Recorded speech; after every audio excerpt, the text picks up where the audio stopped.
Hello and welcome to Onesies, the podcast where we talk about one season wonders and blunders. My name's Andrew. My name is Emily. And we are talking about Freaks and Geeks. This is episode 8, which means we are talking about episodes 15 and 16, except while 15 is the season series finale, the show aired out of order. So we will be talking about the series finale and then going back in time with episode 16, which was supposed to be episode 3 or 4, I think. Yeah, I have it pulled up, but I didn't double check. We'll get to it then. But episode 4. I love the little time travel. I like going back. See where we've been. Yeah.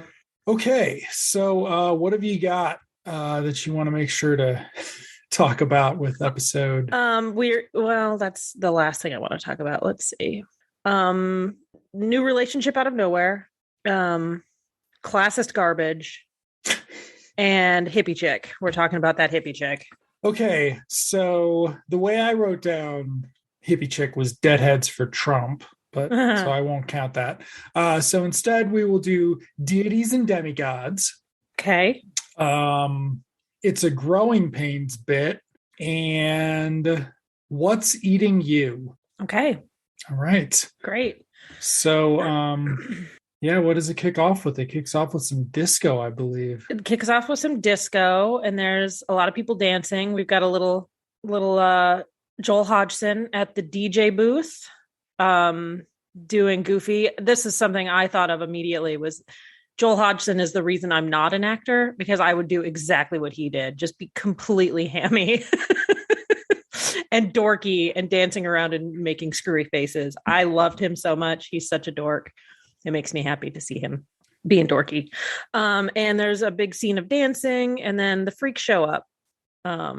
Daniel and Nick apparently do this every year. It's a tradition, I guess. I don't know if it's every year. They walk in. And not Nick. Not Nick. Ken. Sorry. Ken. And they drag Lindsay and Kim along with them, and they stand in the doorway and they yell, "Disco sucks!" like the garbage people they are. And everybody turns around to look at them, and lo and behold, their friend Nick is there with Sarah, who we've seen before in the series. What's that actress's name? I forget it. Lizzie Kaplan. Lizzie Kaplan. Seen her before. Yeah, she's been in it when they pull Lindsay out of class to go get beer. She's the one who delivers the note to Lindsay. Entirely missed that. Yeah, no, she's been in it a couple of times, a couple of episodes. She's been in it. So Nick is dancing with Sarah, her character Sarah. Apparently he's got a girlfriend out of nowhere. This is my relationship out of nowhere, and he's been learning how to disco dance unbeknownst to seemingly everybody. Yep. I find that difficult to believe, but yeah. But she's one of the girls who he always, like, whenever they interact, Nick and her, it's always like he's keeping her at, like, just at a distance, like keeping his options open. Remember we talked about that in an earlier episode. Yes. And Matharo, Nick. He like is very nice and friendly to her, but in a way that seems like keeping his options open. So the other thing is this is the last week of school. Yeah. So we have raced through the school year, which is weird because the school year is pretty much TV season, right? Yeah, pretty much. So they didn't make that with 15 episodes. They didn't get that far. But the geeks in school are talking about getting yearbooks signed, and the jocks are now bullying them. So including, I think, though Todd. He doesn't have lines unless he's just like geek, like all of them. But I think he was in the scene. You can see the back of his head, I think. Okay. So it's feathered blonde hair. I don't know. It's actually Jonathan Brandis. But yeah, so that's they get cleaned out, which is the jocks run past them and knock their books out of their hands. Is that what that meant? Okay. Yeah, I think so. Yeah. Because when they were talking about it later, I just sort of Maybe it's just a generic term of abuse. So we got to look at this actually. Those other 2 episodes, because we have 2 more episodes to go. Yeah. After this, were those in order right before these? Like, have we missed some things? Because this is a jump ahead, right? Like, it feels very much like a jump ahead. So you mean the last 2 episodes? No, they're totally not. Okay. Yeah. So in production order, we should have Smoochin' and Moochin' and the Little Things do lead into this, which makes no sense because Amy's not there. No, Amy's not there. There are a lot of people who are not in this episode. Mm-hmm. Amy, Millie doesn't get to come back. And it's just sort of an inglorious send-off to some things. But yeah, and also things that they didn't really introduce well, like the disco scene that the freaks make fun of regularly, or the AV club. We've seen that a little bit, but that could have it could have played a bigger part in the series. Yeah, especially since they lean on it so heavily here. Yeah. But yeah, so and it would make more sense if throughout the series, Harris and Gordon were part of the geek friend group. If they're all in AV club, seems like you can kind of form a bond doing stuff like that. And I know that as the series progressed, Gordon and Harris became a bigger and bigger part of the geek scene. But it seems like if they've been in that class forever together, that they would have been friends from the beginning. Yeah. AV Club sort of appeared that one episode with what's his face? Harris at the computer, right? Mm-hmm, yeah. So that was let's see, are we gonna get that? I'm reading the things that we've missed now real quick. No, it doesn't look like it. Okay, so yeah, that would have made sense if they joined AV Club, but the whole Harris continuity has been weird. Like, he started too cool for the geeks, and now he's one of the geeks. We've lost his sidekick, because he had a friend the first time. Oh yeah, he did. Yeah. And then his girlfriend is occasionally around, but she's mentioned in this one, right? No, in the last one. Yeah, and we see her a couple times. But yeah, it's not a very consistent subplot. Yeah. But speaking of Harris, he is excited because he just got the new D&D book, Deities and Demigods, which I vaguely remember from my youth. I remember seeing it around. I never played D&D. I tried to, but my D&D group never actually got around to playing D&D. Funny how that happened. You just sat around and made characters for 2 hours, and that was it. Aww. So yeah. So I have no idea what the actual gameplay is like. I never played either. I had a bunch of male friends in high school, and that might have been one of their like guy time activities. When the ladies weren't around, they played D&D and talked about comic books and stuff. So I never got involved in that scene.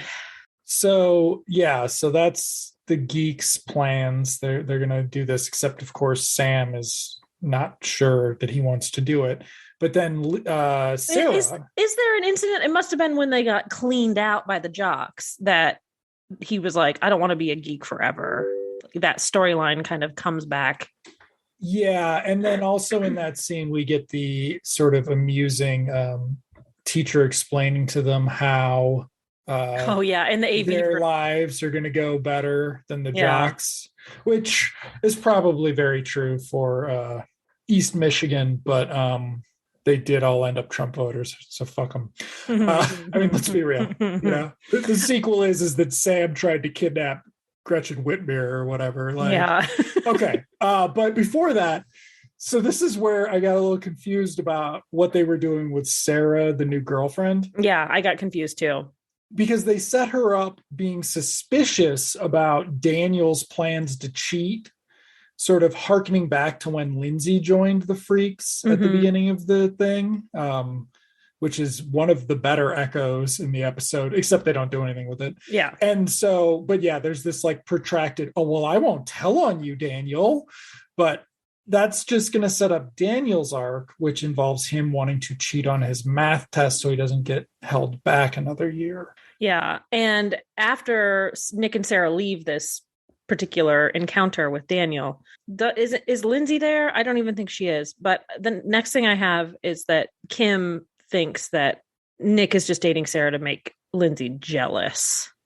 Which is and Ken says that. And it just seems to be like, this is throughout the series, though. There seems to be this like communication issue where people are doing things reacting to like rumor and speculation the whole time, which I kind of understand, but at the same time, it's really fucking annoying. It's also sort of undermotivated. Like they don't tell. And that's actually my point about the, my third point or whatever what is it called? What's eating you thing is it's like sometimes it seems like the directors didn't tell the actors what they were supposed to be, how they were supposed to be behaving, which is sort of a problem. And there's an echo of that in just this idea that Nick is trying to manipulate Lindsay, make her feel bad. It's like they did it in another episode, the stalker episode, where it's like it seems like he's actually being stalkerish and not being just like weird and needy, I guess. We are watching this in 2022. Yes, we are. And this was still when we had not sort of discussed that romantic comedy men were stalkers for most of the 80s and 90s. But right? But his mode, like that, I'm talking about like the writing versus the acting, the directing versus the acting. It's like sometimes you think Nick is just manipulating Lindsay, and sometimes you think Nick legitimately likes Sarah, and you can't really tell what's going on. And that it's weird. It's really weird. Very weird, and they go for it at the end. We'll talk about it when we get there. But they do a bunch of stuff at the end. It's like it's very insincere, which is sort of my entire problem with the episode. Yeah, is that it like despite being written and directed by Paul Feig. Like my take on that was, I was like, wow, I guess I don't like Paul Feig or something. Like, okay, great, dude. Like, but it's just thoughtless. It's not, it's not a precisely written show. It's very strange. But also it was 2000. How many well-written hour-longs were there, right? Yeah. Like 2.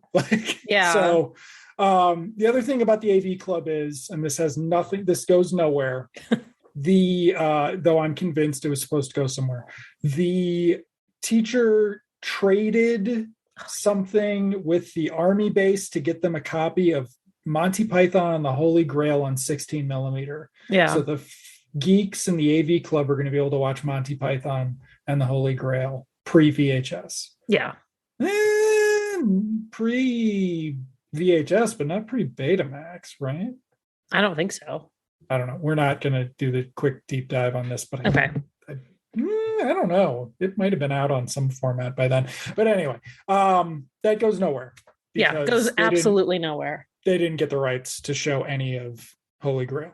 Yeah. Or to play any of the music, apparently. Yeah. So then we cut to the test for Daniel. And the guy he was going to cheat off of isn't there. Right. Now, this is the math class that Daniel got caught cheating in before, and that went nowhere. That went absolutely nowhere. Yeah. Like, between now and then, nothing has happened in this with Daniel's education subplot. He got sat down with the teacher and the counselor and got caught cheating, got called out for cheating, and yet he's still there cheating. Learned nothing. So his solution to the guy that he was going to cheat off not being there is, I'm going to go pull the fire alarm. Yeah. But Rosso catches him. And Rosso makes a comment about him being like the Fonz. Yeah, you think you're like the Fonz? Like the Fonz. Yeah. Didn't Fonzie jump the shark in 78? I think so. Just saying. Okay. But however, my husband and I have a theory that the reason that little kids do things like wear sunglasses and like put their hand in their pocket is because of the influence of the Fonz. They might not have seen Happy Days, but I'm thinking that everything cool about kids, like I'm talking about little kids when they like, they're so cute, whatever. And they do like the wearing sunglasses and they think they're cool thing. So I don't know. I thought that was really funny. Literally Joe Cool though, Snoopy. I don't know. All right.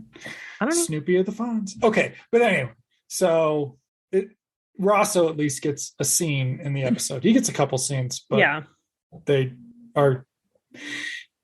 He does you think you're the Fonz, man? It's so stupid.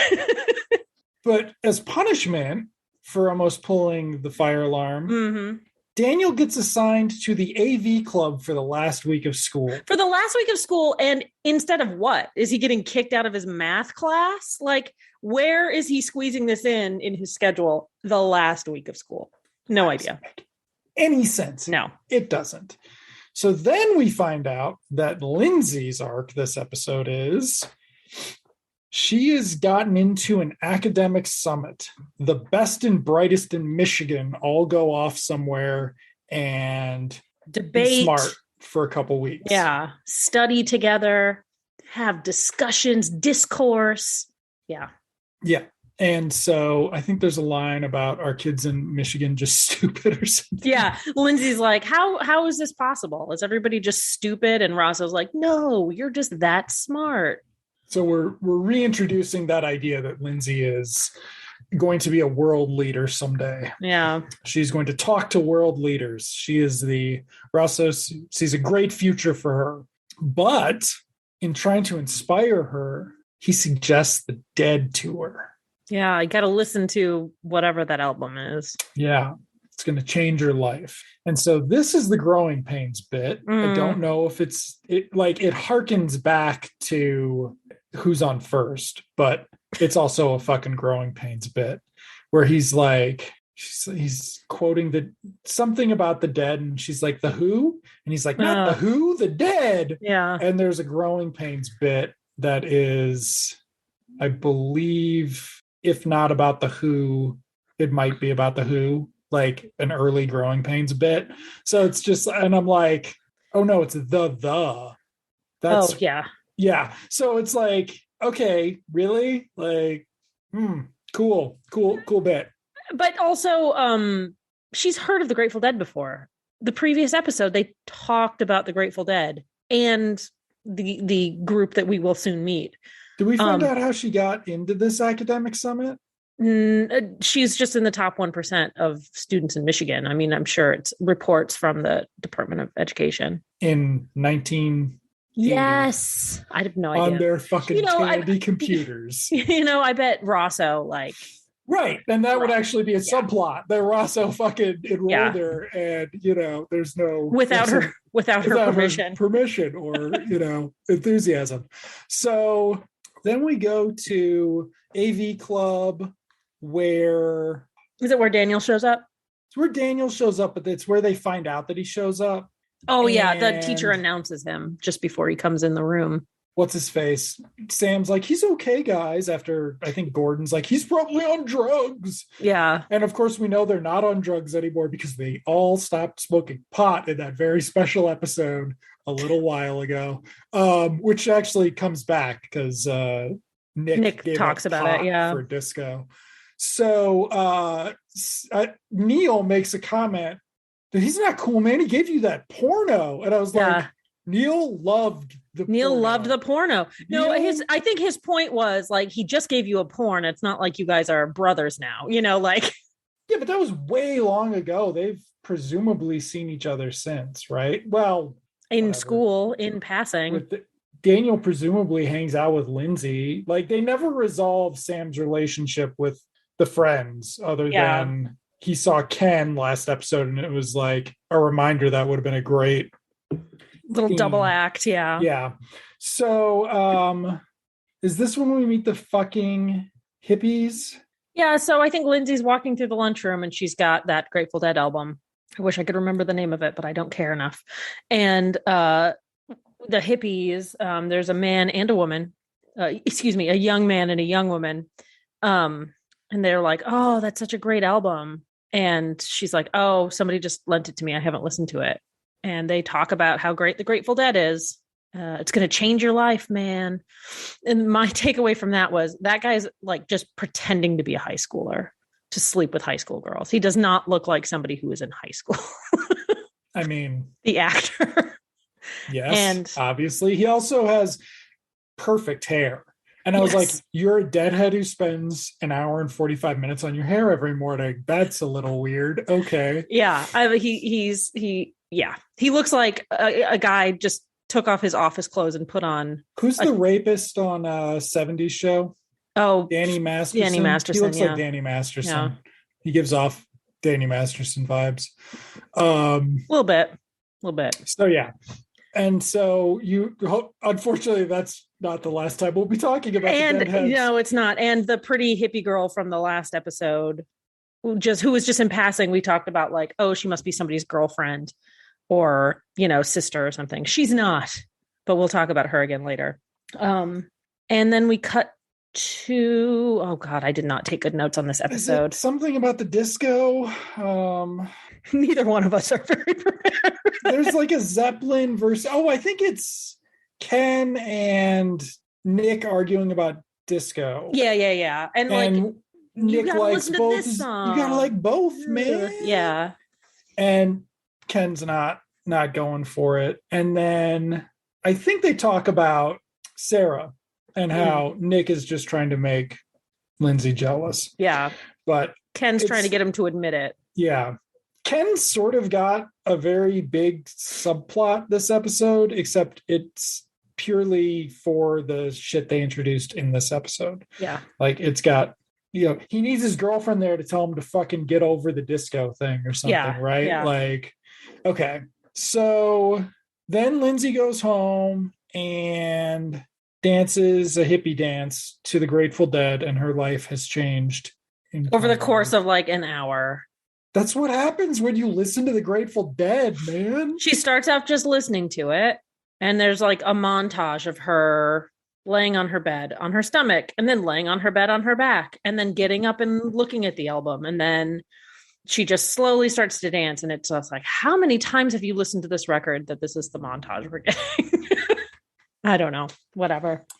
So then it's family dinner. Yes. Where we talk about the academic summit, and Dad says things like, don't blow this, Lindsay, this is your chance, and things like that. So she's got to go.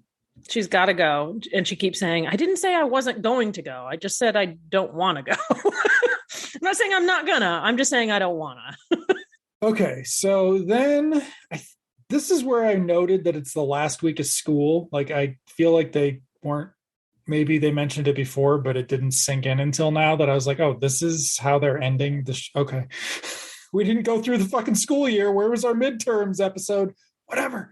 But it's English class with that prick English teacher showing a movie because it's the last week of school, and he's really excited. He's going to show the kids Zeffirelli's Romeo and Juliet. And while he was waiting for the AV guys to show up to put the projector together, excuse me, he describes the movie and the history of production of Romeo and Juliet, and it's the first time teenagers are playing it. And what doesn't he talk about? I don't remember. What doesn't he talk about? He doesn't talk about the boobs in the movie. I thought it was going to be a thing. It's not a thing. I also thought that it was going to be, they showed Monty Python by accident. That also did not happen.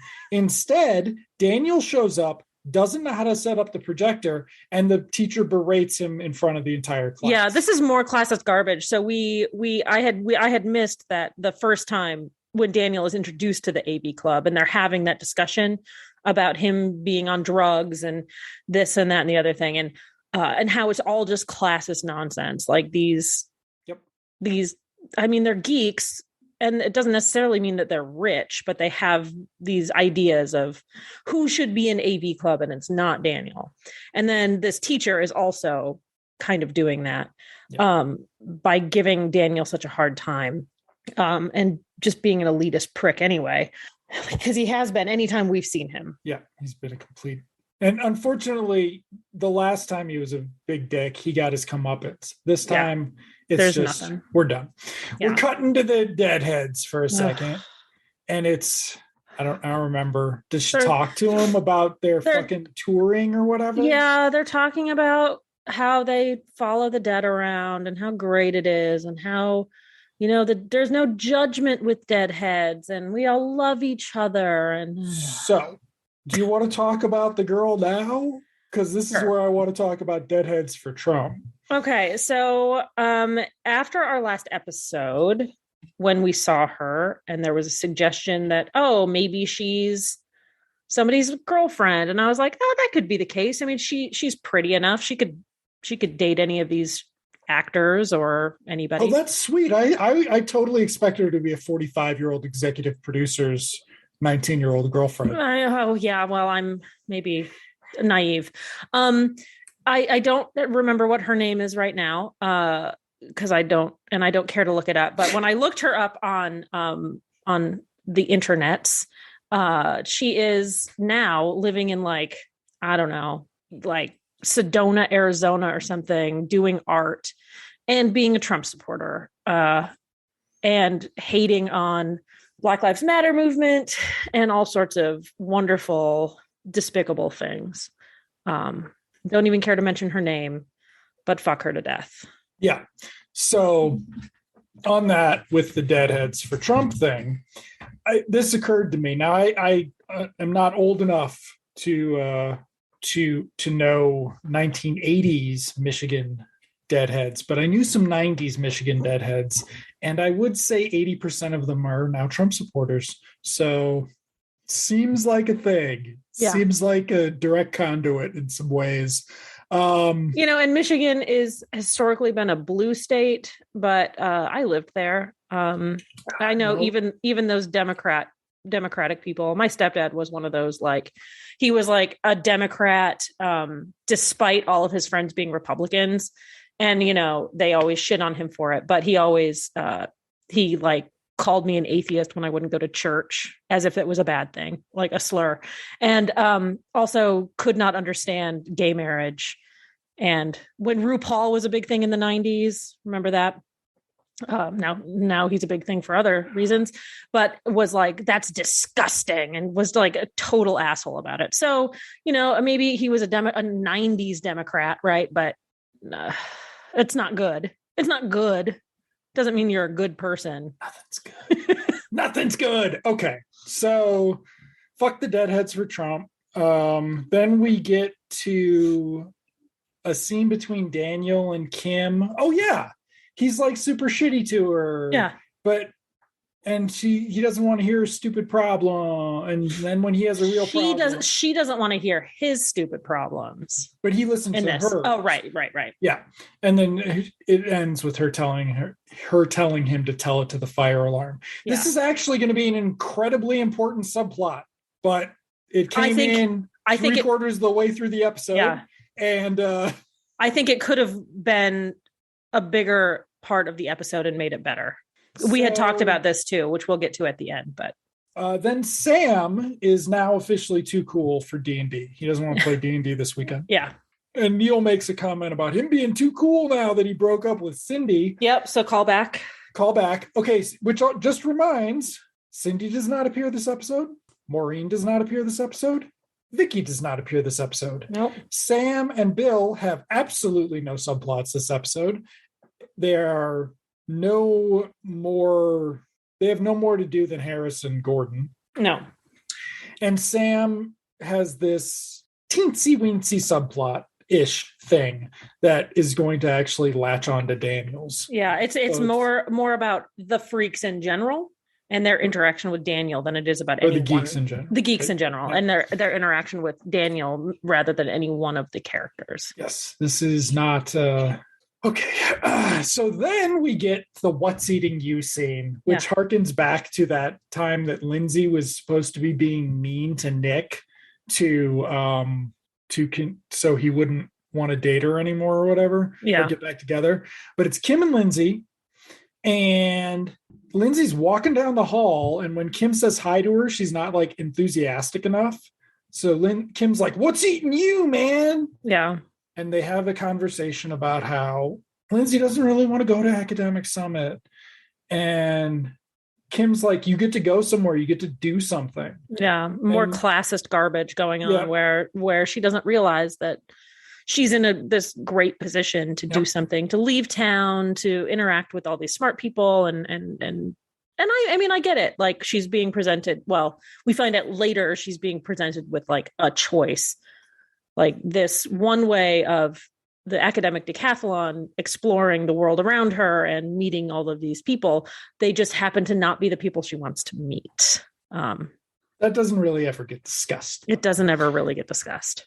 Because Lindsay doesn't have any smart friends. Right. It would kind of work if Lindsay or Millie was there, or that girl she kicked off, she fucked up on the debate team, she bullied or whatever. Like, there's all sorts of things. Yeah. Whatever. They didn't do that. Instead, we find out that Kim says she can't go anywhere, and Doesn't Daniel have any wouldn't money. want to go. Yeah. If she did. And so Lindsay says, "Just go without him." Yeah. And Kim says, "You get to leave here. I don't." Which made me think, they're not seniors, right? Like, yeah, they're juniors. Yeah. Because even this show would have done a college prep arc. Or right? a graduation arc. Or not. I don't know, because isn't Nick going into the army now? Like, that's a good point. Yeah. Okay. So anyway, speaking of that, we cut to Nick and Sarah in the basement of his house, where the drums are all gone now. He has given up the drums. They are practicing dancing. And then he starts talking to Sarah about Lindsay, which is weird. And then Sarah recognizes that it's weird and is like, "Wait a minute, you don't still like Lindsay, do you?" And she's like, "Don't you want to be with me? I've had a crush on you since the 6th grade." And there we got some more of Paul Feig's incel writing for the show. Like, yeah, it is kind of this. It's like kind of sweet, but also just a little creepy, because again, I feel like I don't know where Nick is motivated. Does he actually like Sarah? Or is he just using her to try to get Lindsay back? Like, I feel like his character not having a motivation that is clear to us is muddling this scene and the rest of the episode, frankly. And the show. Kind of, because we'll get to talk about how the freaks are presented in the next episode. Yeah. Versus how they're presented later in the series. So, like, we are not just supposed to forget that Nick groped Lindsay at this point. We're supposed to have forgotten that the freaks were all about banging the ladies. Yeah. So Nick's just a good boyfriend now. That's all. Except we don't know that, because it also seems like he's using her. So who knows? Way too hard. Apparently. I think I mentioned this to you off pod. If you'll forgive the horrible phrase, that it feels like they just shot. You're like, okay, now give me this. Now give me the fact that you like Sarah. Now give me the fact that you're just using Sarah. And they just use all of the footage from every take and mixed it all up and put it together badly, because I do not understand the motivation of these people sometimes. Atrociously paced episode. Yeah. Okay.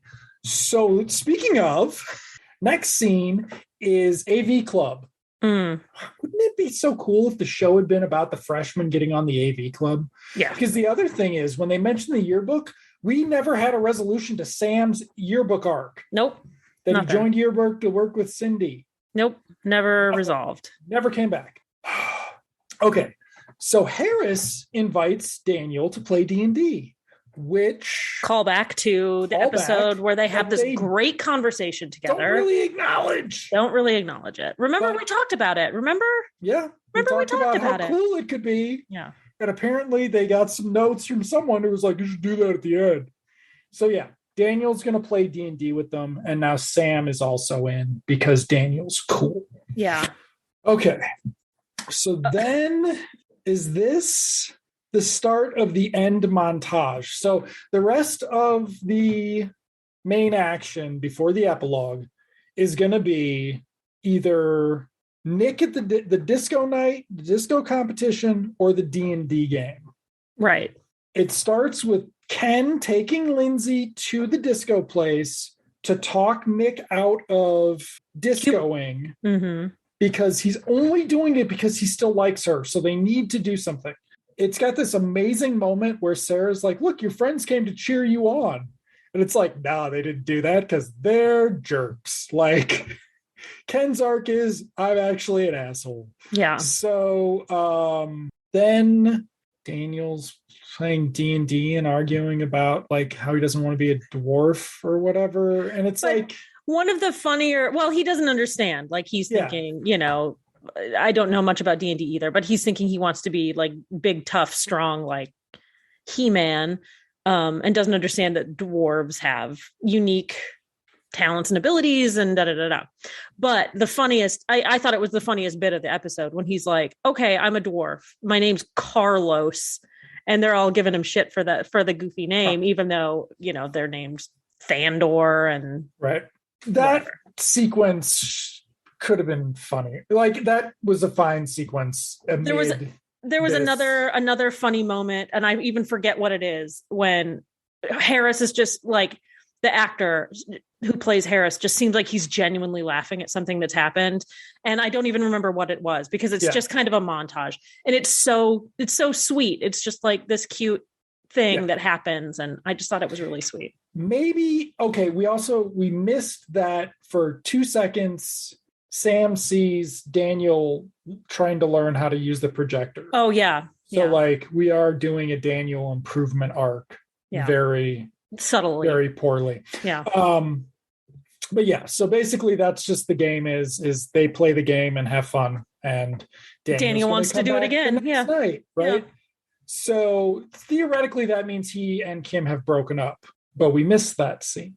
Yeah, cut. We missed why this fight was so important in breaking them up, which is going to have some interesting, continuity errors after we talk about next episode.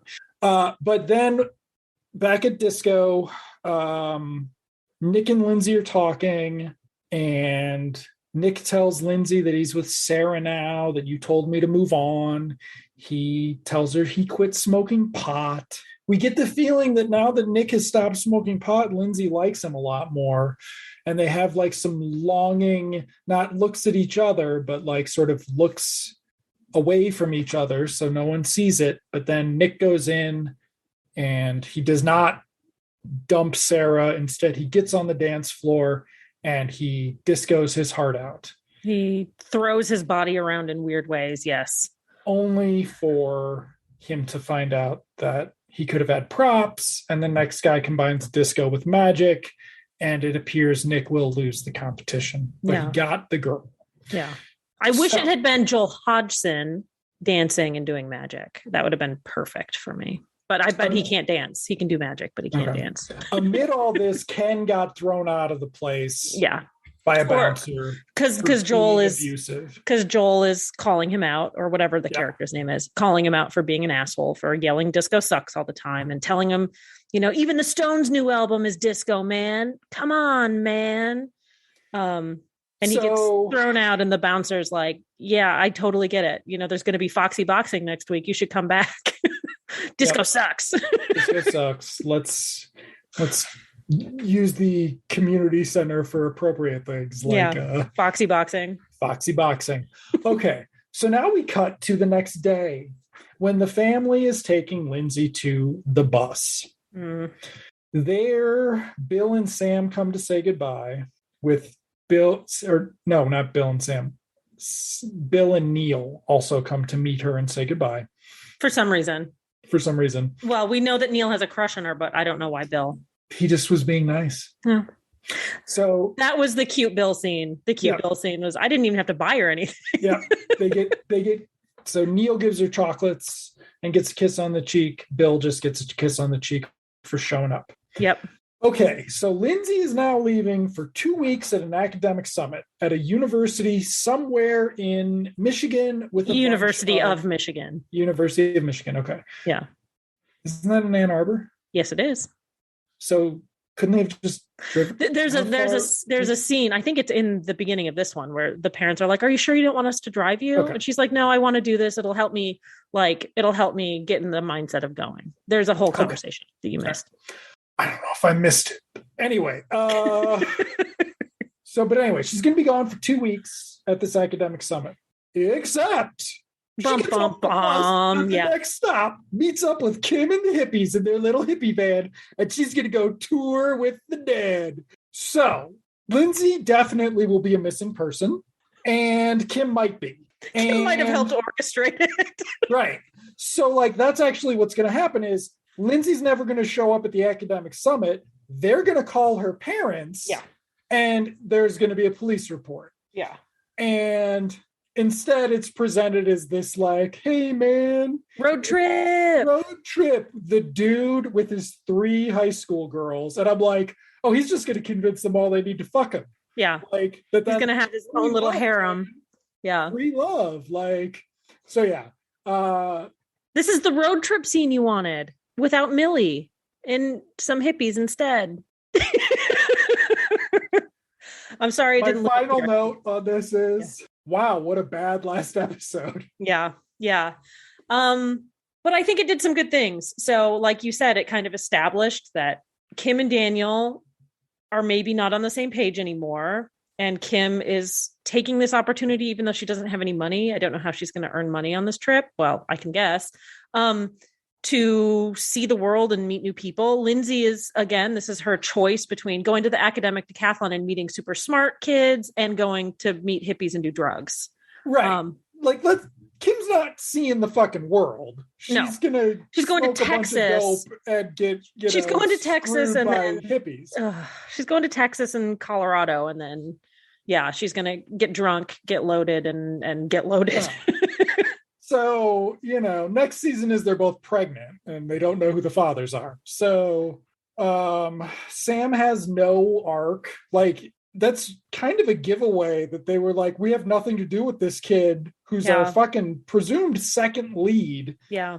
Once his cheerleader turns out to be a harpy. Cool. What great plotting, right? Ken's thing went nowhere. Nick, who knows? The Kim and Daniel stuff was not anywhere near as ongoing as it should have been. Another big problem is if it is the junior year versus senior year, but I think Nick was going to the army. It made it seem like it. Yeah. It made it seem like it. And, if he still had another year left in high school, maybe that threat of going into the army wouldn't have been presented yet. But I don't know. So, yeah. Whole lot of things left unresolved. Because continuity changes every episode. Yeah. Speaking of continuity changing, yes. that was the final episode that we just talked about.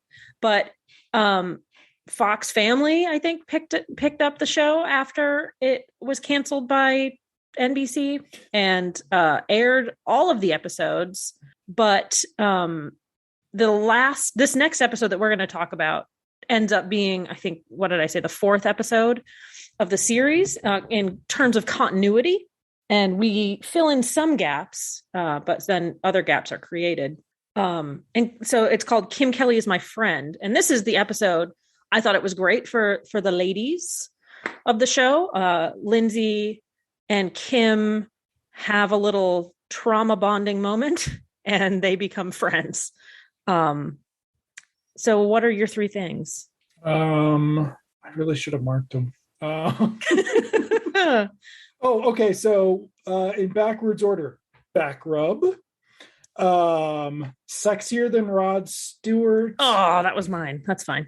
And maybe you are a geek, because we sort of get to see where the show's been. And so I guess the trajectory of the show for me is that it started high in the pilot, immediately ran into problems, and sort of improved with some high points later on, and then fucked up the finale, right? Yeah. Because, shows fuck up the finale all the time, whatever. Yeah. But this episode is from pre-Lindsay dating Nick, but post Is it post Nick groping Lindsay? So in Tricks and Treats, no. Okay, Tests and Breasts. Beers and Weirs is the party episode. Okay, so Beers and Weirs is before Kim Kelly Is My Friend. Okay. So he has tried to grope her. He has tried to grope her. The freaks have been inside Lindsay's house when the parents aren't there. Yes. Which sort of explains Daniel's comfort letting himself in at the end of the episode. Yeah. But also, this is sort of before the guy freaks have any redeeming qualities too. Mm-hmm. Yeah. So we are going to get to see Daniel completely gaslight Kim in this episode. And there's no Ken. There's no Ken because this was the period where Seth Rogen was doing something else. And but the episode opens with Millie. But first you have to do your 3 things. Oh, my 3 things. You took my sexier than Rod Stewart. Oh, well. Benton Harbor Vacation Homes, ? All the dirt I have on him and Geek Fight. Remember that. All right. So the episode opens with Millie. And this is when the show was still shitting on them. So Millie is bringing donuts to her class. She gives donuts to what? No. They take the donuts. I thought she's carrying a huge box of donuts open. There's not a lid on it. And Daniel grabs one from her as she walks past. Okay. And then she lets Nick take one. And then she lets Nick take one, but only a plain because they're for her French class. And she keeps walking after they take them, bumps into a character who's walking backwards like you do. And they fall all over the ground. And she gets frustrated and says, just have them, and walks away. The freaks eat them off the floor. The freaks eat them off the floor. And we meet Karen Scarfoli, I think is her name, played by Rashida Jones. Who's terrible. Like, she's just bad in this. Terrible. You were complaining about Lizzie Kaplan, but gosh darn it. Rashida Jones, I was like, oh, so basically nobody knew she was any good for years after this. Okay, like, I get it. I get why it took her so long to catch on. Like, if this was all that was on your reel. Is she good now? She's better than this. Okay, I will give much better than this. Yes. I don't know that she has a performance other than her Office character, but she's better than this. Anyway. So there's a comment about how she's on the warpath. And about how she's on the rag. No, they say Kim's on the rag. Yeah. She's always on her period. They stopped mentioning these things. So this episode's got a script by Mike White, which I thought would be a good thing. Who makes an appearance. I'm not sure it's a good thing because once he stopped working on the show, it got better. So, because the way he characterizes the geeks is really shitty. Like it's a very weird flashback to seeing how Neil and Bill were at the beginning versus like once I actually had some character. Yeah. Even though like Neil's character disappeared at times because, too much trouble to deal with dad banging the whatever. We never established where he knew her from. I always just assumed she was his dental hygienist. Yeah. Anyway. Yeah. So, but Daniel makes a comment that now that Karen's broken up, maybe you should give her a test drive or vice versa or something. That was so gross. So it's like super gross. And you're like, okay. But then, let's see. Sam gets punched by accident by a jock, which gets him upset about being a geek. And then Neil talks about how he just got an amazing chemistry set and they can play with it after school. And kill bugs like a sociopath. On the sidewalk, they'll take it out and kill some bugs with acid because that's what you do. But then we find out that Sam's locker is right next to Karen's locker, except he was upset about being hit in the tummy or in the solar plexus. And so he's trying to let himself into her locker. And she freaks out on him, makes fun of him, calls him Pee-wee. Is this when she writes geek on the locker? She writes geek on the locker with her lipstick. Yep. And Kim is there laughing about it. Because again, we're going back in time. Kim hasn't chilled out yet. This is presumably the missing episode where they become friends. Kim and Sam never had a scene together after this again, so it doesn't matter. Good point. Yes. But this is also, yes, where Lindsay and Kim aren't friends yet. Lindsay Yeah. goes to sit with the freaks at lunch. So this would have been soon after the party. So she and Nick, their last experience together was him trying to grab on her. But Kim's gossiping about Karen, and Lindsay asks what she's talking about, and then Kim starts making fun of her for being a gossip and not minding her own fucking business. Yeah. So Lindsay gets up and goes and sits with Gordon, who I'm not sure had any lines in the regular air order before this. I don't think so. Yeah. But she goes over and sits with Gordon, and then Nick comes over to try to tell her that it's better when she hangs out because, you know, Kim's always on her period. Yeah, that's what it was. Just because she's always on her period, which goes completely uncommented upon by Lindsay. Like, I think this has happened before, or something sexist, similarly sexist. And she's like, at least scrunched up her face. She just kind of lets it go without comment, which I thought was shitty, but whatever. The cast seems so young in this episode. It's kind of weird. They seem like babies. Especially Busy. Like, I was just watching it, and her face, I don't know. She just seems like such a little baby. Yeah. From where they ended up by the end. Yeah. So, yeah. And then Neil and Sam are talking, and Sam wants to fight Karen. Sam's like, I can't fight Karen, man. You can't fight girls. My dad says never fight girls, and Neil says, my dad says not to pee your pants in school. And they're setting up a little antagonism here. Yes, it's amazing. So anyway, and he's just wiped off the lipstick that said geek from his locker. And then Karen comes back and says, she calls Neil Bilbo Baggins, which is kind of funny. He does look like a hobbit, especially since there's like a Hobbit site reference later on. Oh yeah. But Karen threatens to fight them. Does she write on the locker in permanent marker at this point? Not at this point, because somehow Bill is out of class early, and as the bell rings, he meets Sam at his classroom and says, you got to see this. Okay. So that comes a little bit later. There's a scene with Millie. Yes. Talking about Kim. Okay. I missed something, I'm sure. We missed mentioning that Nick wanted to tell Kim to be nice to Lindsay, and Lindsay told him not to. But now we're going to find out that Kim is being nice to Lindsay, and Lindsay's very confused. Yeah. So Kim asks if she wants to hang out. Lindsay says sure. Then Millie and Lindsay talk, and Millie says, I've heard she does it in, I don't even know what room, some classroom. And Lindsay, I thought it could have been played funnier. Lindsay's like, does what? And Millie's like, it. It's like, what's it? She says, fornicates it. And it's like, you silly little Christian girl. Silly little Christian. It could have been played much funnier than that. Okay, so then the next scene is the permanent marker. Yeah. Karen has written Pygmy Geek on Sam's locker. Yeah.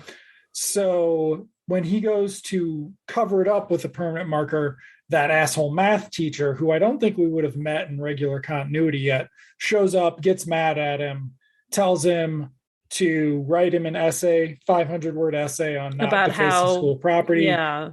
And the math teacher gets some of the permanent marker on his face. Does he? I didn't notice I thought he got it on his chin because like Bill's laughing about it and Sam's upset. And I thought that was what the gag was, is the guy had like drawn it on himself and Bill had seen it. Oh, I didn't catch that. Pretty sure. I just thought Bill was giggling because Sam was getting in trouble. And that's what teenage boys do.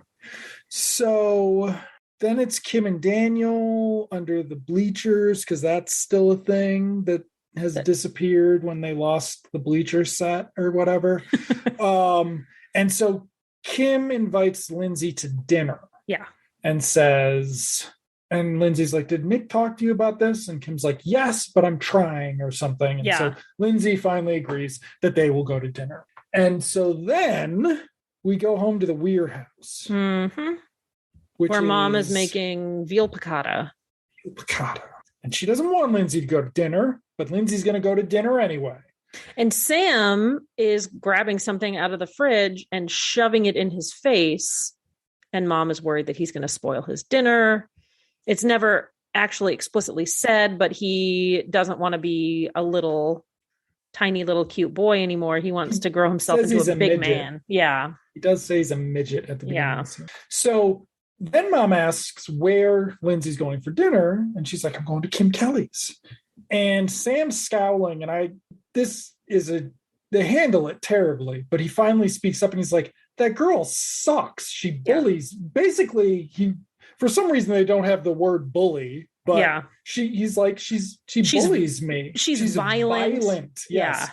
So like by not saying bully, they make it sound much more intense. Much more dramatic. Yeah. So nobody cares. So whatever. Yeah. So Lindsay's out waiting for Kim to pick her up.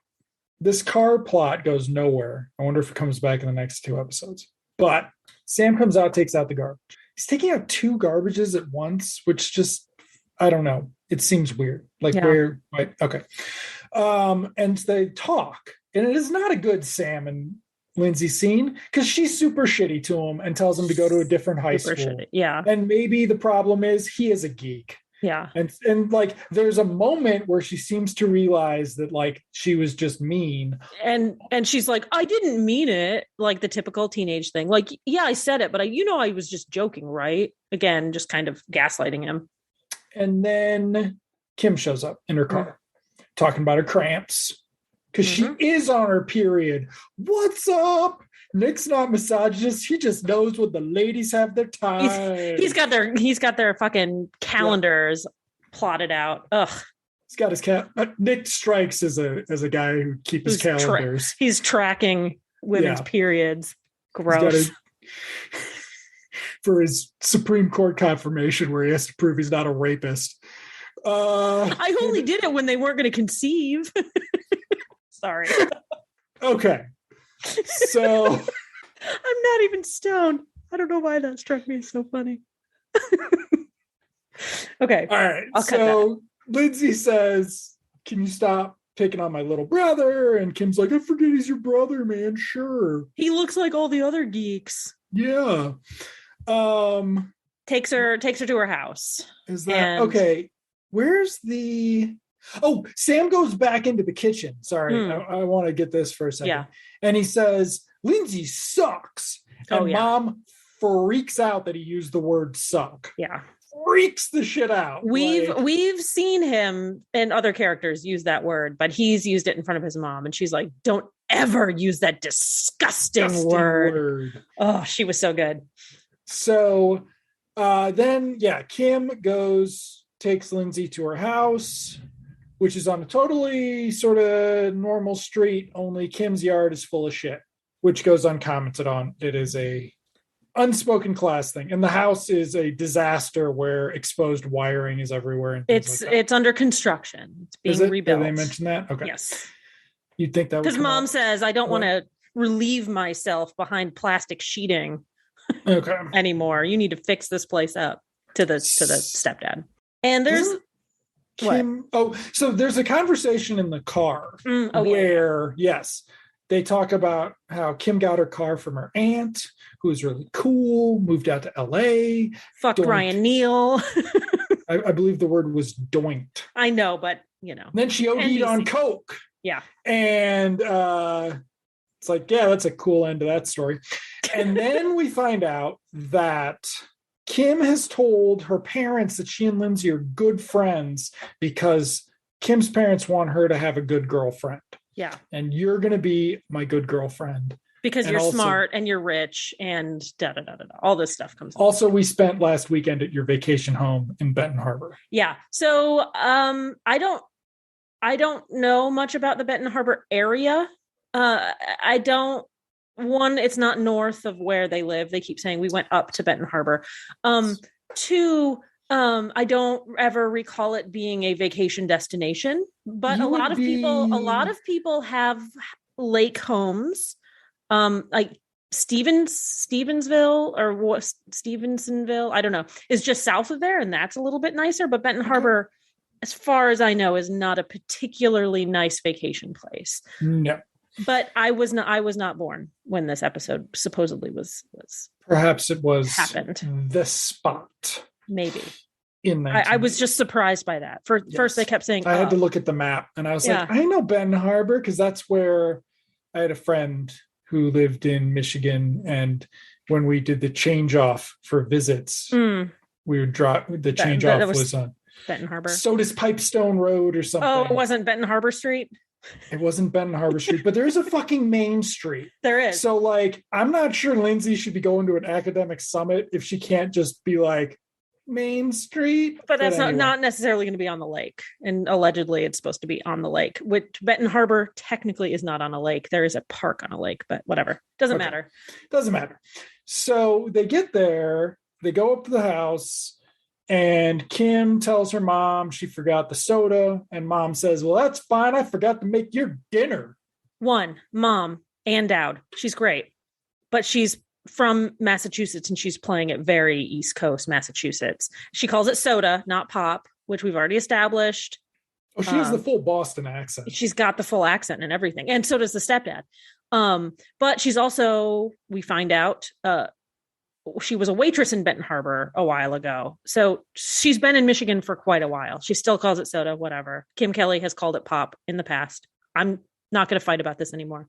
I found it very odd. I find all of the, like, Daniel and Karen are of Italian-American descent and very much talk like, well, no, Karen doesn't, but Daniel very much talks like he's a New York street kid, not like he's from suburban Detroit. And Kim Kelly's mom with this accent is so off-putting to me. But maybe was it this exaggerated in her next appearance? Yes. Yeah. Okay. So, but in the next appearance also, we hear about multiple kids that were left.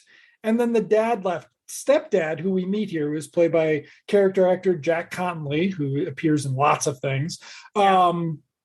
He doesn't come to dinner when she goes to dinner with the parents. No. And there's a lot of continuity problems in this. And we meet the brother. We meet Mike White, Kim's really cool older brother, who's sleeping on the couch, Mike White. Huh? And then you just remember that era where Mike White was the shiz-ish. So for a certain, I mean, whatever. Okay. So Kim's mom is drilling Lindsay on vacation homes and what do you know about Benton Harbor and where is your neighborhood? And I can't imagine being 16 years old and having all of this information. It's like, dude, my parents get me up really early in the morning. I fall asleep in the car and we show up at our vacation home. I don't know where the fuck it is. Like, I don't know what neighborhood it's in. I could probably name the street name, but does Benton Harbor even have neighborhoods? I don't think they have neighborhoods. Whatever. It's not big enough to have neighborhoods. And they very quickly realize that both Lindsay and Kim have been lying to them. But the reason that Kim wants to have a good friend is because mom wants to take her car away. Yeah.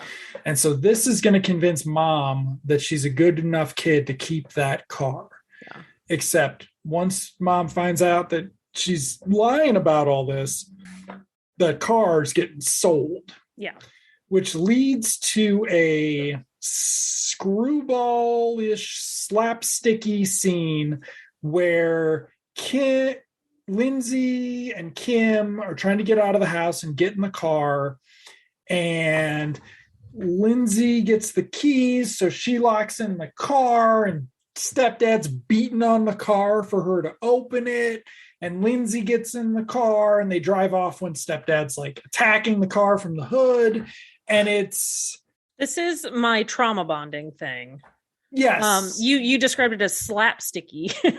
As somebody who grew up in maybe not quite like directly this environment, but vaguely this environment, I was a little bit aghast. I mean, it was mortifying, but it actually wasn't dangerous. I didn't feel like at any point anybody was in danger, correct? But so they're like, my understanding of this is that they are, first of all, Lindsay is experiencing what Kim's life is like, which will come back later with Lindsay's mom, to try to like come to an understanding about how Kim Kelly is such a raging bitch all the time. This is part of it. And Lindsay looks scared, but when they get away, she's just like completely fine. Like, are you okay? Is everything all right? I would have been mortified, but we're different people. I don't know. I would have been much more frightened and probably, unfortunately, not likely to be in that environment again, put myself in that environment again. I'd be like, Kim, nice knowing you. I gotta go. And the show will never return to it either. The show will never return to it. It is but poverty tourism. Because we're experiencing Kim Kelly through Lindsay's eyes, I think, and maybe I'm giving the writers too much credit, that Kim is nicer and Kim's bad behavior is more excusable now because we understand. If we had watched these in chronological order, we would have a better feeling towards a more sympathetic feeling towards Kim Kelly and her being a raging bitch. But she's not, because she's not so much of a raging bitch anymore. Right. She's not so much of because you know what? She's on her fucking period, man. Like, how are you missing this? I know. I'm sorry. I'm sorry. I keep thinking that women are people and not just baby machines. Sorry. Who are, who experience trauma and have so, emotions and emotional reactions. Then, yes, well, we missed the fight. They're going to go find Daniel. But really quickly, because one of my points was all the dirt I have on him. She's shitting on her stepfather. Yes. Like, oh, he's going to regret this. All the dirt I have on him, which never comes back. And in my mind, that's like, he's abusing her in some way, shape, or form. In my brain, that's immediately Let's not forget that at the party, there's Kim those old men. all those old men. Yeah. Like, yeah, it's like the show wanted to be darker than it ended up. And this is like, it had to get through these growing pains. It's like they filmed this episode multiple times in different ways. And then they just intercut all the scenes. So we're going to have a slapstick comedy one. And then we're going to have a, dark drama. And then we're going to have a comedy. And then they intercut all of the different scenes together, in the different styles, the different emotional styles, and come up with this random episode. It's very weird. Sorry. So, when I was like, I understand why NBC was like, yeah, let's skip this one, guys. Yeah. I actually liked the episode because I guess I liked the girls together hanging out without the boys necessarily. Yeah. Which I thought Busy Phillips did a fantastic job in this. She had a great range of emotion. I thought she was really good. Now to the stuff that's not really good. The geek fighting. Okay. You remember the geek fighting now. I have fight written down in the middle of it. It's the geeks are over at Sam's. Neil and Bill are playing with the chemistry set. This is before Bill gets very much to do in scenes. And all Neil gets is to argue about who's geekier, who's a bigger geek.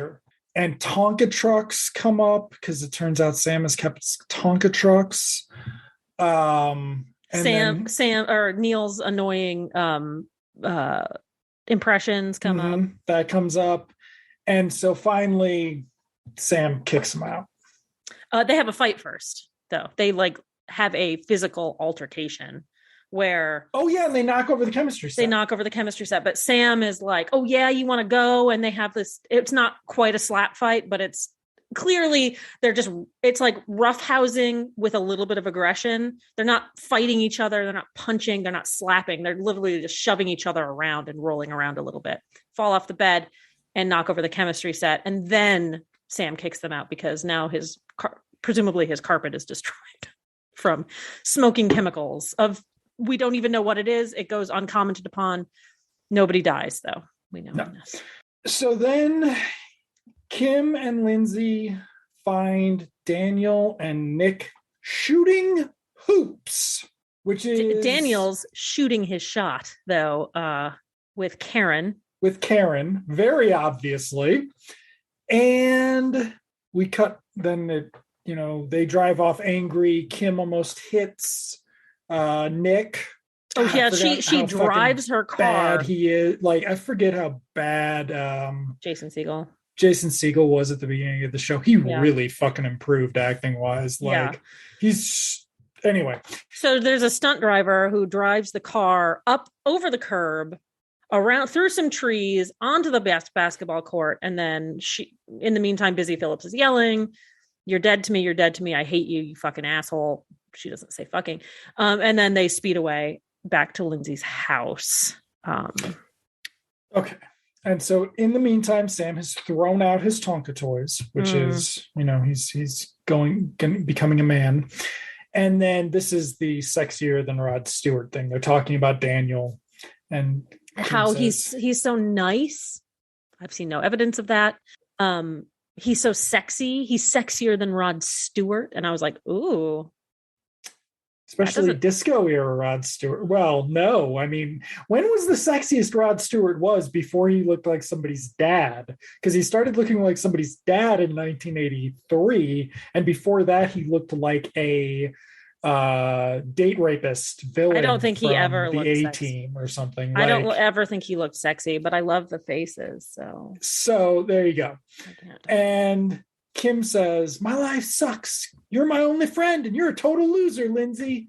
And now Lindsay has been accepted. So the thing we had talked about before is that Lindsay has Lindsay started hanging out with the freaks because she liked Daniel. Yeah.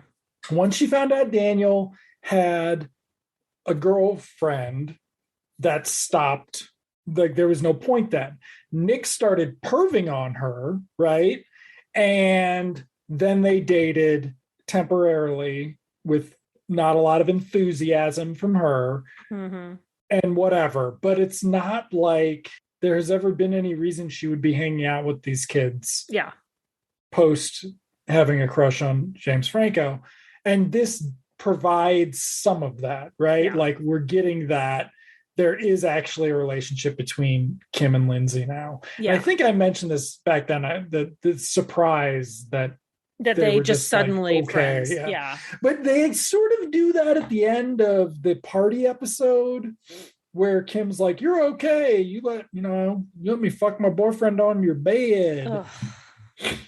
I'll give you back your stuffed animal." Yeah. We covered its eyes. So then Kim comes in for dinner. They come in, and Lindsay's plan is to just go to her room, for them to go to her room and talk. But again, they have Kim Kelly doing the passive aggressive, like, what are you guys eating? It smells really good. Because she's poor, and that's how she would act. And Nick also acts that way. Yeah. But Nick isn't poor. No, it's just a Michigan thing. And so Mom jumps up, goes into the kitchen. "I'll get you guys plates." And then they're all sitting there eating, and Sam is scowling. Yes. Sam is scowling from across the table at Kim. It's very awkward. Kim is sniffling and crying. Everybody's just kind of looking around at each other like, what the hell's going on? Dad gets questioned, like, about sex. There's sex talk at the weird dinner table. Yeah. To which Sam burps, and Kim thinks it's cool. And so that seemed like a thing, but whatever. She's still teasing him. And yes. Yeah. But then the phone rings. No, there's a very nice scene in the kitchen before that. They get a call from Kim's mom, and Mrs. Weir talks to Kim's mom on the phone for the first time. Yeah, that's the phone. That's what I meant. Oh, okay. Sorry. So I thought you meant Nick coming to the door. I'm sorry. No. That's later. There's nothing nice after that. But it's so funny how he keeps taking the fruit roll-ups. Which is a callback. Actually, it is actually a callback. Yeah. But no. So yeah, Mom gets a call from Kim's mom, and here's Kim's mom's side of the story, which includes Lindsay going out all the time and fucking. Yeah. None of this makes sense in the context of that episode where they have dinner with the mom. Yeah. Because she repeats that. You don't know girls. They're going to lie to you. They're out fucking. They're slutty. Like, it's Mom being super judgmental and awful. Yeah. It's like it's recycling material from episode to episode. So you can kind of understand, like you said, why they cut this episode, because there's no continuity. They're repeating things, etc. especially since Lindsay goes in and has that very nice conversation about mom, about how we need to understand other people's situations and, try to help them. Have a little bit of empathy and Yes. sympathy. And then, there's this nice moment where Kim comes to the kitchen door and is like, Mrs. Weir, thank you. Dinner was really great. My house is kind of a nightmare right now. Is it okay if I stick around for a while? And mom's like, do you think she wants some ice cream? Let's give her some ice cream. And it's this very sweet moment. Yes. Which is then followed by them watching, what's that show? Is it Barney Hill? Barney Miller. Barney Miller. And Kim talking about how much cops suck and how they once jumped her brother when he was drunk and beat him, and now he's got brain damage. Yeah. Which is why he was laying on the couch going, huh? Earlier. So he doesn't even go out and party anymore, I think she says. Yeah. Silly. So and then Nick comes to the door. Right. And then, oh yes, and then she says Daniel wants to talk to her, he's outside. That's when she calls him Daniel. Nick is Daniel's chore boy. And Daniel is the master. Which is not a characterization that Nick has in the rest of the show at all. No. Because it's like, okay, Paul Feig didn't watch a bunch of episodes before he wrote the pilot, or before he wrote the last episode. Mike White didn't watch a lot of episodes before he wrote this one. It could have also just been like an instinctual, like, I'm going to cut you down right in the moment, right? Like, not like this is something you do all the time, but this is something you're doing right now and you're being a dick. Like, you're doing somebody else's bidding and you need to think about what you're doing. Maybe I'm giving her too much credit, giving the writers too much credit. Giving Mike White too much credit. Okay. So then Kim goes into Sam's room. Which is not accidentally, and it's not that good of a scene. No. But we resolve that. He does get a little bit of comeuppance though, where he's just like, get out of my room. I hate you. Like, get out. I mean, but he's a little. At this point, I don't buy that dad would be so passive at what's going on. No, like, absolutely not. He's got all these people running through his house and things like that. So they established that Sam is mad because Kim was there when Karen wrote it on the locker. And then we established that Karen is no longer Kim's friend because she was sucking on Daniel's finger or whatever. I thought that was funny when she's describing all of the things she's going to do to Karen. Yeah. And then Sam kind of is like, well, don't hurt her too bad. Yeah. So then we cut to Nick in the hallway with Lindsay. This is his first time in the house since he tried to grope her in the driveway. And he gives her a back rub. Oh, yeah. Which has creepy. That call forward to when he wants to give her a back rub, when they talk about him giving her a back rub when he's staying there. Yeah. So, and also, I think he's supposed to be stoned. Oh. I don't know, because Jason Segel's acting here is his worst, which is impressive. Yeah. Definitely leaves something to be desired. Then let's see, so Daniel comes in and we get to watch Daniel gaslight and psychologically abuse Kim, and it's great. Super great. So they're in the kitchen and everybody's watching them argue, and what's his face, Nick is stealing fruit roll-ups off screen for gags later, and their argument is Kim saying, I saw you doing it, and Daniel saying, no, you didn't. I didn't do nothing. Yeah. Let's not forget that they had a period before this where they broke up and he fucked that girl at the planetarium. Yep. That we established in continuity. But yes, so Daniel just tells her that she's the only one for him, and she's fine with it by the end, and they make out because he gives her those Rod Stewart eyes. Ugh. So they close up the kitchen. Dad and mom are totally fine with this going on in their kitchen, which is the least believable thing from Canada Joe, right? Like, there is some little thing at the end where after they all leave, he's like, we're in trouble. And the mom's like, yeah. And that's sort of the only time they actually establish the parents' realization that Lindsay's making new choices. Yeah. But this does sort of get referred to in a later episode where the freaks know the parents, and presumably it was from this episode because everybody shows up except for Ken, because Seth Rogen was busy, hopefully working on something more rewarding, then this would have been formed. Because it would have made more sense with Ken, right? Like it would have been funnier if Ken had been the stooge for Daniel. Because he's got that like sarcastic thing, that I don't give a fuck thing, and there's not the tension with Lindsay because he So Kim and Daniel are getting busy in the kitchen. She's on the counter and he's grinding. And then my note on that was, remember the episode where the parents go to fuck? Yes. And dad's roaming? He goes the wrong way. Was he going to the kitchen because he's like, I want to fuck on the counter? Like, I don't think so. Okay. I think the kitchen is the same direction as the bedroom, just one door closer to where they were. But he goes, you thought he was maybe going to the garage. I can't remember. They might have even started that scene in the kitchen, but whatever. I thought maybe that's where Canada Joe got his adventurous spirit, was watching the kids do it. So that's it. Yeah. They're going to leave. Everybody's happy. The car subplot is not resolved. Kim and Lindsay are going to hang out tomorrow because they're friends now. And the parents are like, oh shit, something's changing. And we cut to school the next day. Oh, I loved the end of this, but that's me. Slut is now written on Karen's locker. Yes. And Karen accuses Sam of doing it. Yes. And all of a sudden, Kim comes out and tells her off, says, you better be ready for after school or something. Yeah, I'm going to beat you up. And Sam's and then calls her a slut repeatedly over and over and over, a term which maybe at this point she hasn't in terms of the storyline, but we've seen her use that term affectionately. Yes. Whatever.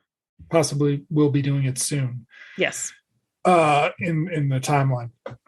But yes, and then Sam says that was cool, Kim, and Kim says no problem, geek. Yeah. If Rashida Jones weren't terrible, so some of the problem is that like real, quote unquote, realistically, there does not need to be any sort of connection here between Kim and Sam more than what there is. Yeah. But it's also a show with 15 regulars or whatever, 8 regulars. It would have provided some fucking foundation and texture to the show if they had some sort of moment more than that. But the thing is that as problematic as Kim being on her period is, as problematic as Daniel being abusive is, as bad as the Jason Segel writing was, the bad writing on this episode is the geeks. Yeah. It's the same. Sam, the writing on Sam is terrible. It's this not episode. Good. Yeah. And like, that's one of my things where I'm like, well, they figured out that this direction was a bad idea. And what I don't get is, if this was going to be episode 4, so this was episode 3 after the pilot, like, this isn't a strong start, right? Like, no, it's not. And they could have done a lot more with Sam. You know, if Sam is trying to, presumably this is one of the first times he's trying to like eschew his geekdom, right? He wants to be a big tough guy, so he's overeating, right? We forgot to mention that goofy scene where he's stuffed himself so much he goes and pukes it all up because he thinks that eating food is going to make him not a midget anymore. That they could have gone along more. They could have done a lot more with that. They could have done a lot more with that, and they could have done more with Coach Biff, where he's like teaching him how to lift weights or, you know, do stuff to get strong. And, you know, like he could have been just maybe a cool geek, you know, he could have run track and become, you know, because that was the other thing. Alan doesn't show up in the finale either. Oh yeah. No, Alan. That's too bad. So it's like, but yeah, I mean, and we see that in the finale, right? The Sam, I don't want to be a geek thing anymore. Is still there. It still there. They've never done anything with it, even though a year has gone or 8 months has gone by. Yeah. It also has like, but seeing these two in order, it's where the show ended up with the freaks, that they were like likable, is a lot better than where it started with the freaks, that they're fucking abusive sexual predators. Yeah, right? They have like a story arc. All of them have an arc. They all kind of grow throughout the series, where the geeks are just kind of stagnant. Yeah. So, but yeah, I kept wondering if we should have watched it in order. Yeah. With this. Yeah. Me too. I mean, I think I mentioned last week and I cut it out of the podcast, or a couple weeks ago, I think we did it. I think we did this wrong. I think we should do the finale at the end, but we had already committed to that. Yeah. So. And I don't know.